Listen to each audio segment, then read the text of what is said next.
አሰላሙ አለይኩም ወራህመቱላሂ ወበረካቱሁ። እንዴት ናችሁ? እንዴት ከረማችሁ? ውድ የዩቲዩብ ቻናል ቤተሰቦቼ ተከታታዮቼ፣ እኔ ደህና ነኝ። ዛሬ ይዤላችሁ የመጣሁት በጣም የሚገርምና የሚያስደነግጥ የሆነ ዜና ነው። እንደስከዛሬው የሚያስቅ አይደለም።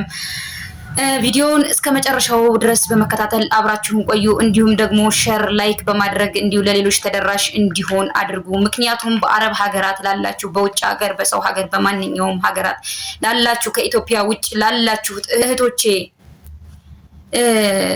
እናንተን የሚመለከት ነው፣ እናንተን ይመለከታል በሚል ነው ይህንን ይዤላችሁ የመጣሁትኝ። እናንተም ጥንቃቄ እንድታደርጉና ከዚህ ትምህርት እንድትወስዱበት እንዲሁም ደግሞ ለሌሎቹ ትምህርት እንዲሆንና ሼር እንድታደርጉላቸው ተደራሽ እንዲሆን በማድረግ ነው።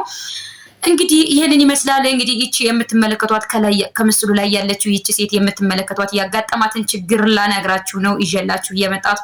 ቪዲዮውን እስከ መጨረሻው ድረስ በመከታተል አብራችሁን ቆዩ። እንዲሁም ደግሞ ለቻናላችን አዲስ ከሆናችሁ ሰብስክራይብ ማድረግ እንዳይረሳ። በባህሬን ሀገር አንድ ቅጣት እየጠበቃት የምትገኝ አንዲት ኢትዮጵያዊት አለች። በባህሬን የተከሰሰችው ይህቺ ግለሰብ ለውሳኔ የ15 ቀናት ቀጠሮ ብቻ ነው ያላት። ይህቺ ግለሰብ የ39 ዓመት ኢትዮጵያዊ ናት። የቤት ሰራተኛ ሆና በባህሬን ከፍተኛ የወንጀል ፍርድ ቤት በመቅረቧ ተዘግቧል። የቀረበባት ክስ ምንድነው?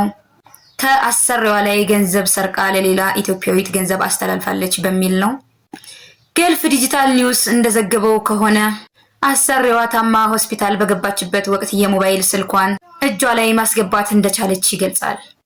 በመሆኑም ቤኒፊት ቤ የተሰኘውን የሞባይል መተግበሪያ በመጠቀም መጠኑ ያልተገለጸ ገንዘብ ለሀገሯ ዜጋ የሆነች ሴት ማስተላለፏን ክሱ ያስረዳል። ያለ ፍቃድ የሌላ ሰውን የኦንላይን የባንክ አገልግሎት በመጠቀምና በማጭበርበር የገንዘብ ዝውውር በማድረግ የተከሰሰችው ይህቺ ኢትዮጵያዊ ጉዳይ የተመለከተው ፍርድ ቤቱ ውሳኔ ለመስጠት ለኦክቶበር 4 ቀጠሮ መስጠቱን የዜና ምንጩ ዘግቧል። ቤኒፊት ቤ የተሰኘውን የሞባይል መተግበሪያ በመጠቀም ያለ ፍቃድ ወይም ከአሰሪዋ እውቅና ውጪ በመጠቀም ገንዘብ እንድታስተላልፍ አድርጋለች ነው የሚለው ክሱ። የሌላ ሰውን የመስመር ላይ የባንክ አገልግሎት በህገወጥ መንገድ በማግኘት ገንዘብን በማጭበርበር በማስተላለፍ ክስ ተመስርቶባት የውሳኔ ወይም ደግሞ የውሳኔው የመጨረሻ ፍርድ ቤት ቀጠሮ ለመቀበል የ15 ቀናት ብቻ ይህቺ ኢትዮጵያዊት ቀናቶች ይቀራታል ማለት ነው። ከ15 ቀን በኋላ ያለውን ትክክለኛ መረጃ ለእናንተ ለውድ ተመልካቾቻችን የምናስተላልፍ ይሆናል። ይህ ቪዲዮ ከተመቻችሁ ላይክ፣ ሼር ማድረግ እንዳይረሳ። እንዲሁም ደግሞ ለቻናላችን አዲስ ተሆናችሁ ሰብስክራይብ በማድረግ የዚህ ቤተሰብ አባል ይሁኑ። አዲስ መረጃዎችና ዜናዎች እንዲደርሳችሁ ሰብስክራይብ በማድረግ አብራችሁን ሁኑ። እንዲሁም ደግሞ ይህ ቪዲዮ ለሌሎች ሁሉ ተደራሽ እንዲሆን ለሰው ሀገርና በአረብ ሀገራት ላሉት እህቶቻችን እንዲደርስ ሼር አድርጉት።